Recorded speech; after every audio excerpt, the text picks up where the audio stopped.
Bem, boa tarde, pessoal. Muito obrigado. Gostaria de inicialmente agradecer pelo convite de estar aqui com vocês hoje, aqui no Paraná, para apresentar sobre o nosso projeto, que é o Projeto Araceli.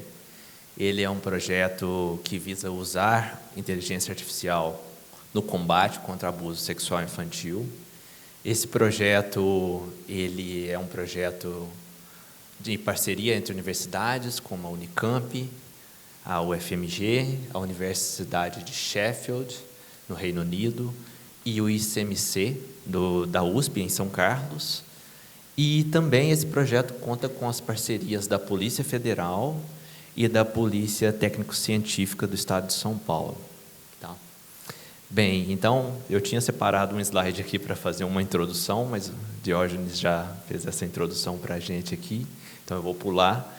Bom que eu ganho tempo para apresentar o projeto. Aqui a gente tem uma pequena agenda do que eu vou falar para vocês aqui hoje, então. Contextualizar, né, o tamanho do problema que a gente está lidando hoje. Acredito que a Elora e também o Dr. Eduardo já deu bastante contextualização do problema para a gente, mas vamos bater um pouco mais aqui nessa parte digital, né? Nós temos algumas notícias, como, por exemplo, uma notícia do Estadão em que diz que o Brasil registra um recorde de denúncias online de imagens de exploração sexual infantil em 2023. Esse recorde foi, então, né, de 71 mil denúncias, tá, de casos de imagens e vídeos relacionados a esse tipo de conteúdo, e ele já foi o dobro do que foi reportado em 2022. Tá? Então, temos aí 71 mil denúncias. No entanto, se a gente compara, então, com notícias que nós temos de fora do Brasil, como, por exemplo, isso aqui é uma notícia do Cybertip Online, que é dos Estados Unidos, onde que as pessoas podem enviar, notificar casos de abuso sexual infantil relacionados a imagens e vídeos, né? E lá, esse valor chegou a 32 milhões de denúncias, né? Então, se nós comparamos aqui com o Brasil, né, que está cerca aí de 71 mil, a gente pode imaginar, será que aqui ocorre bem menos, então, do que lá?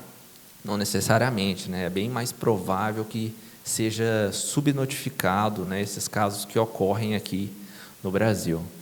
E 99% dessas denúncias, elas eram relacionadas a imagens e vídeos que continham, né, algum conteúdo de abuso sexual infantil. Daqui em diante na palestra eu vou começar a usar uma sigla que a gente fala CSAM, tá? Que em inglês, né, ela é Child Sexual Abuse Material, que é material de abuso sexual infantil. Eu acho que pesa menos, né, ficar toda hora trazendo essa palavra aqui, né? Então, esse CSAM, né, ele é relacionado, então, a imagens e vídeos de abuso sexual infantil. E em 2023, né, a gente já subiu aqui para mais 1 milhão de casos reportados, então, em relação ao ano anterior. E nós temos uns dados aqui sobre de onde vêm essas denúncias, né? A maioria dessas denúncias, elas são feitas pelas próprias plataformas, tá, de redes sociais, com o Facebook aqui em cerca de mais de 17 milhões de denúncias, né, seguido aqui pelo Instagram com 11 milhões, e as outras redes e plataformas também. E o que acontece nessas plataformas é que os dados que estão lá, eles são criptografados, né, para a proteção do próprio usuário. No entanto, o conteúdo de CSAM que é reportado por essas plataformas, ele é feito através de como o público aqui, né, é bem diversificado e não só da computação, eu vou tentar exemplificar, mas é como se a gente tivesse um algoritmo que ele é aplicado nesse conteúdo digital, na imagem e no vídeo, e ele gera uma assinatura daquilo, tá? Então, sempre que você tem uma imagem de CSAM, você tem que ela já é conhecida pelas polícias, você tem essa assinatura, né, que a gente chama de descritor hash. E essas plataformas digitais, elas têm acesso a essas tabelas, então, e sempre que elas encontram alguma coisa, né, que está sendo repassada, que já foi pega pela polícia, ela reporta. E um grande problema em relação a isso, né, é que só o que está sendo descoberto, que já foi descoberto e reportado pela polícia, que as plataformas conseguem fazer essa denúncia, devido ao fato desses dados estarem criptografados. E isso, né, traz esse outro problema que a gente vive hoje em dia, né, que com o advento dessas redes neurais generativas, que a Elora até levantou também na palestra dela, que existem diversos algoritmos, né, modelos de inteligência artificial que conseguem gerar, então, imagens desse tipo. Então, se você está gerando mais conteúdo desse tipo, mesmo que ele seja falso, né, vamos colocar entre aspas aqui, você está gerando um conteúdo que ainda não foi pego pela polícia, não passou por aquela descrição hash, e, no entanto, as plataformas digitais não têm o conhecimento para poder fazer, né, essa denúncia. Então, isso é um grande problema. E ainda mais, né, com mais problemas aqui, sempre que você tem um modelo de inteligência artificial, como a Elora falou, ele precisa de bastante dado para que ele aprenda, entre aspas, a fazer as coisas. E esses dados que são usados para treinar os modelos de inteligência artificial, geralmente eles são coletados da própria internet e ele é feito sem uma supervisão direta do humano. Então, por exemplo, né, tem um robô automático na web que vai capturando imagens e salvando. E uma das bases de dados que é bastante utilizada, que chama Lion 5B, ela tem mais de 5 bilhões de imagens, né? Ela é bastante utilizada para treinar modelos desse tipo. E ela não passa por essa supervisão do humano, né? E um grupo de pesquisadores, no ano passado, ele fez uma análise de cerca de 1% das imagens desses 5 bilhões, e lá dentro eles encontraram imagens de CESAM, porque isso não é, né, analisado por seres humanos, é apenas o robô coletando esse tipo de conteúdo que está disponível na internet. Para trazer mais informação aqui ainda, né, o Blue Sky, né, que é uma plataforma também, ele diz que aqui, no nosso caso, no Brasil, é bastante difícil fazer essa moderação desse tipo de conteúdo, pelo fato da gente, né, ter muita coisa em português, e a maioria desses modelos de inteligência artificial, eles são treinados apenas, né, com inglês. Então, isso traz essa grande dificuldade. E, por último aqui, falando sobre a Apple, que ela reporta bem menos do que as outras plataformas, porque ela utiliza um algoritmo de criptografia, né, que é diferente das outras plataformas. Então, para ela fazer esse match, essa relação entre o descritor hash das imagens com aquela tabelinha da polícia, não bate diretamente, né? Então, existe um levantamento aqui que é feito, né, no Reino Unido para que a Apple comece a utilizar esse mesmo tipo de algoritmo. Tá? Bem, e qual que é o impacto, né, que a gente tem, então, né, desse tipo de conteúdo, né, na internet? Primeiro, né, como o próprio Dr. Eduardo levantou, a gente tem um grande impacto que é a revitimização. Sempre que esse tipo de conteúdo ele volta, né, para as mãos de alguém, ele volta para a internet, isso você está revitimizando a pessoa está, de certa forma, passando, né, a viver novamente aquele abuso que ocorreu com ela. Isso pode gerar vários casos, como depressão, abuso de substâncias químicas, suicídio. E um outro impacto que tem bastante grande é em cima dos psicológicos dos agentes que fazem esse tipo de análise. Esses agentes que eu estou falando aqui nesse momento são, por exemplo, os peritos da polícia, que quando eles apreendem, né, um notebook de alguém que está com algo suspeito, eles têm que fazer uma análise visual daquele conteúdo para garantir que, de fato, você tem um conteúdo ali. Então, você tem um impacto muito grande no psicológico desses agentes. Tá? E como que nós, né, do projeto Araceli, como que nós pretendemos contribuir para resolver ou pelo menos amenizar esses impactos? Um deles é o reconhecimento automático, Ou seja, que nós tenhamos ferramentas automáticas que você aplique lá no computador que foi apreendido e ele faça a detecção automática daquelas imagens e vídeos que estão ali dentro, para dizer se aquilo é um CSAM ou não, tá? Outro, em relação à triagem de dados. Então, mesmo que a gente não consiga reconhecer todos aquele conteúdo, mas se a gente conseguir pelo menos diminuir para poder facilitar, né, o papel dos peritos. E, por fim, aqui, em cima das análises de dados e estatísticas que nós podemos levantar relacionadas a esse tipo de conteúdo. E quais são os desafios, então, que nós temos, né, para poder fazer isso? O primeiro de todos é o acesso aos dados, tá? Então, como eu mencionei lá atrás, um modelo de inteligência artificial, para que ele possa aprender a detectar algum tipo de conteúdo, ele precisa de bastante dado. Mas, né, o dado de CSAM, ele é proibido, né? Nós não podemos simplesmente pegar várias imagens e vídeos e treinar modelos de inteligência artificial para que eles possam fazer esse reconhecimento. Então, nós não temos acesso a esses dados. Consequentemente, como nós não temos dados, né, fazer esses treinamentos dos modelos, então, se torna um grande desafio. Como que nós pretendemos, então, no Araceli, contornar esses desafios para trazer uma solução, né? O primeiro, né, é fazer parcerias com os agentes da lei, porque os agentes da lei, eles têm acesso a esses dados, tá?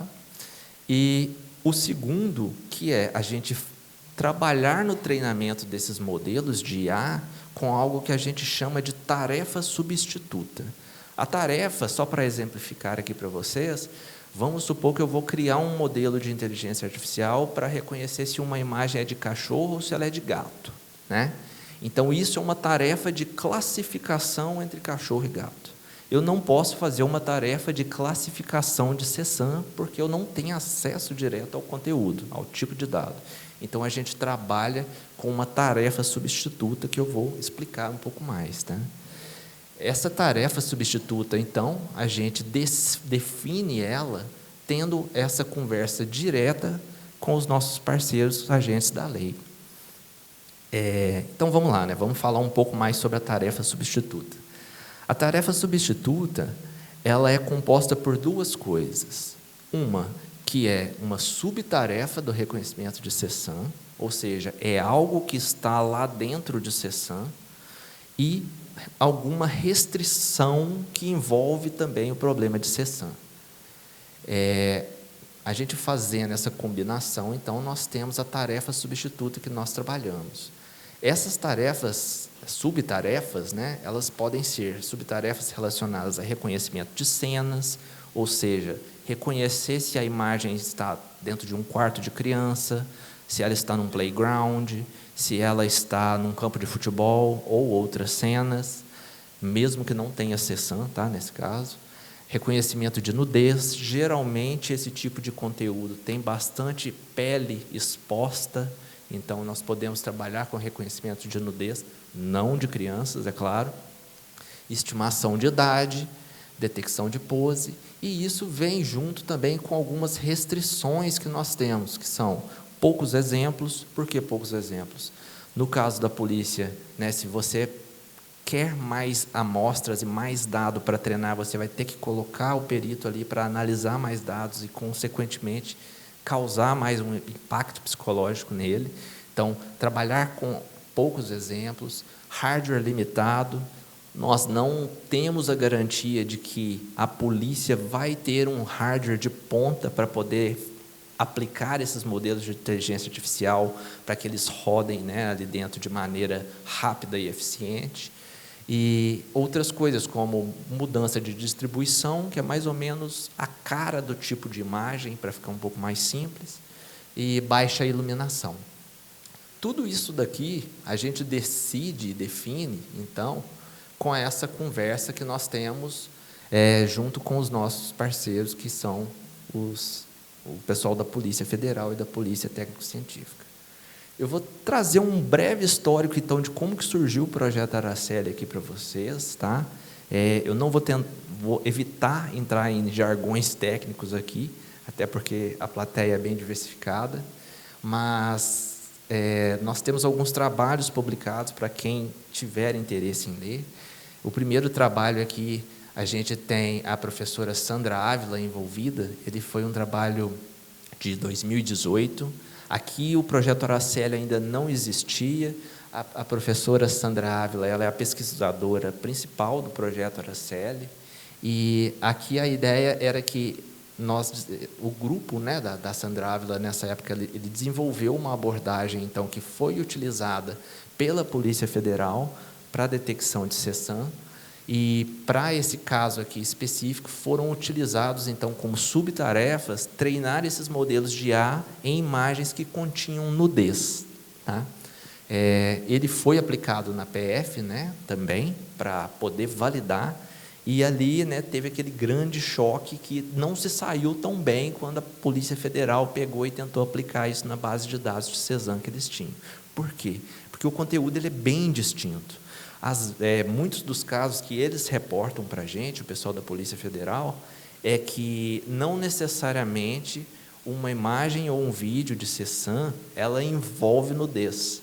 Então, como o modelo de IA ele foi treinado para detectar nudez, ele, de fato, conseguiu identificar algum conteúdo, mas não o suficiente, né? Além desse trabalho, em 2018, nós tivemos esse outro trabalho aqui, que também foi com a Polícia Federal do Brasil. Eu pulei aqui. Ele envolveu aqui o João Macedo, que ele é perito da Polícia Federal. Ele, nessa época, fazia mestrado lá na UFMG, junto com o professor Jefferson dos Santos, que também compõe o projeto Araceli hoje em dia. E aqui, né, diferente daquele que tentava utilizar apenas essas informações de nudez, ele utilizou, então, né, nos modelos de inteligência artificial, imagens que eram relacionadas à nudez, mas também ligadas à idade. No entanto, ainda continua tendo aquele problema, né, que não necessariamente, né, as imagens de CESAM tinham nudez. E o que estava faltando, então, ali? Por que não estava dando tão certo? Como que a gente poderia melhorar? E o que levou a gente a criar o projeto Araceli hoje em dia? Primeiro, incluir esse problema relacionado a restrições, né, de problemas hardware, por exemplo, envolver outros tipos de tarefas, por exemplo, reconhecimento de cenas. Isso foi algo que foi passado pela gente, pela própria Polícia Federal, que eles falaram assim, olha, muitos dos dados, eles se passam em cenas bem específicas, às vezes até a disposição dos objetos na cena chegam a indicar que aquele tipo de conteúdo ele possa ser um possível CESAM. Né? Não só os objetos, mas os objetos contribuem, tá, pessoal? Além de outras questões, como estimação de idade e detecção de pose. Então, o projeto Araceli, ele tem esse nome, em memória à menina Araceli. Foi uma menina de 8 anos que foi sequestrada, estuprada e assassinada em 18 de maio de 1973. Esse crime ele não tem solução até hoje. E essa data ela ficou marcada, né, como um Dia Nacional do Combate ao Abuso e Exploração Sexual de Crianças e Adolescentes. Então, para a gente reforçar esse combate, nós nomeamos o nosso projeto também como Projeto Araceli. O Projeto Araceli, então, ele tem esses 3 pilares que nós pretendemos resolver, né, que eu mencionei para vocês anteriormente, e eu queria mostrar mais ou menos como que a gente faz esse tipo de solução e esse diálogo que nós fazemos aqui com a Polícia Federal. Deixa eu só ver se eu tenho tempo. Tem. Inicialmente, então, nós partimos de uma etapa que se chama análise centrada em dados, que é analisar primeiro o tipo de dado que você tem e como que você pretende criar modelos de IA para aquilo. Isso só é possível graças à parceria, mais uma vez aqui, com os agentes da lei.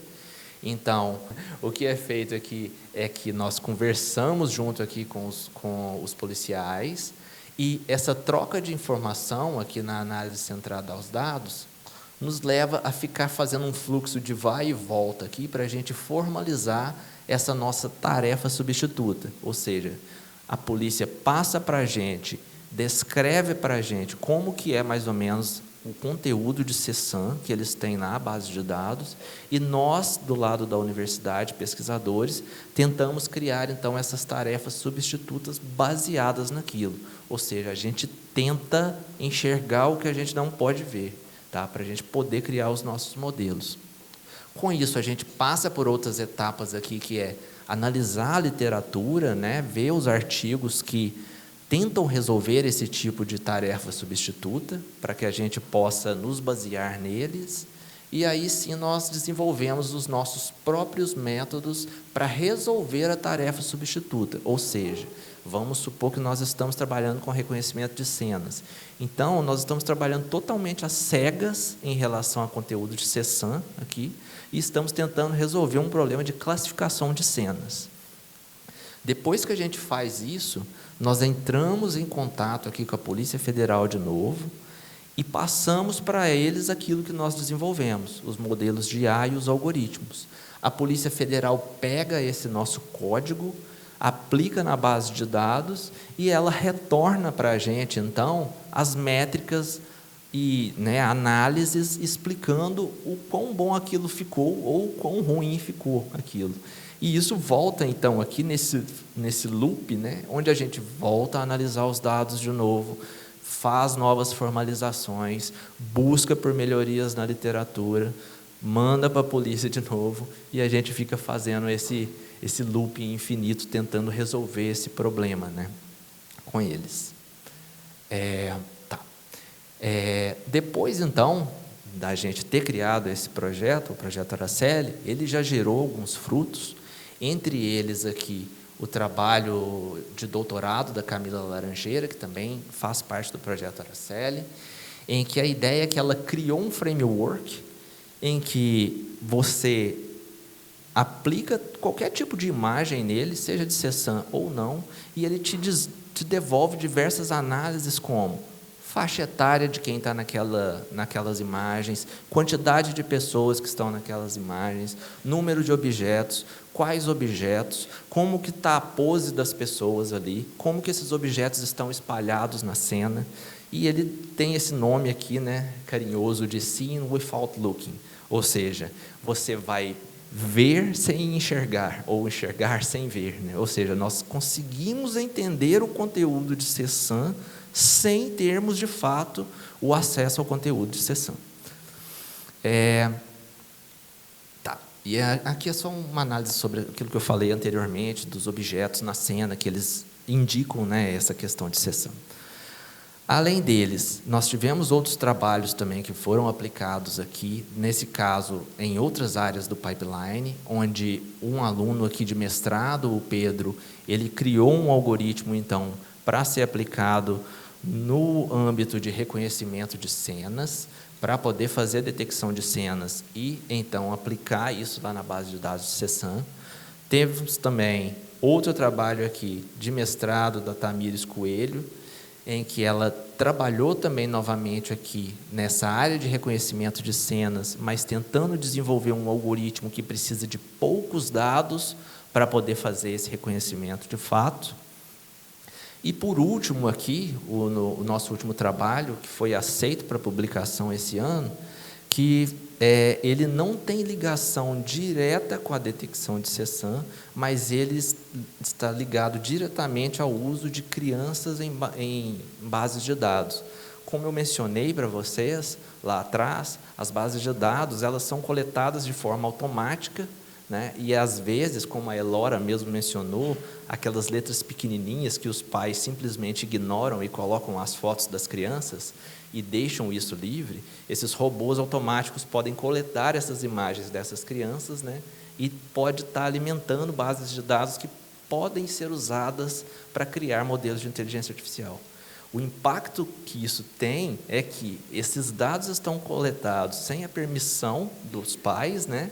E muito menos da criança, porque ela não tem autonomia para dar essa permissão, né? E você está tendo aí modelos de IA hoje em dia que conseguem gerar imagens baseado nisso.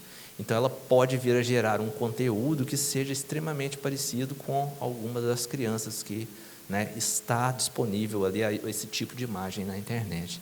Então, nós tivemos esse projeto aqui, esse artigo aceito, em parceria com o Instituto Alana, no FACT desse ano. Então, uma análise de levantamento desse problema de imagens de crianças em bases de dados. A ideia dele é para que nós venhamos a trabalhar em uma futura tarefa substituta, que é tentar prever idade de crianças em imagens sem nunca ter visto crianças. Então, não é nem o caso de CESAM aqui explicitamente, mas tentar já adivinhar, né, uma idade sem nunca ter visto aquela faixa etária, e isso, né, nós podemos levar futuramente para o nosso algoritmo de detecção de CESAM. Só para finalizar aqui, então, eu queria trazer o rosto de todo mundo que está envolvido no projeto Araceli. Nós temos aqui os professores, que é a Sandra Ávila na Unicamp, Jefferson na Universidade de Sheffield, o Fabrício na UFMG e a Léo no ICMC da USP. E eu aqui como pós-doutorando no time, estou ligado também ao IC da Unicamp. E aqui os nossos alunos de mestrado e doutorado, alguns eu mencionei os nomes aqui. Gostaria de destacar aqui o João Macedo, que faz doutorado na UFMG e é perito da Polícia Federal, e o Gil de Carvalho aqui, que faz mestrado no IC Unicamp e é perito da Polícia Técnico-Científica do Estado de São Paulo. E nós temos aqui também a galerinha da graduação que faz iniciação científica com a gente. Bem, é isso, eu queria agradecer novamente e espero que nós possamos conversar um pouco mais agora na roda de conversa.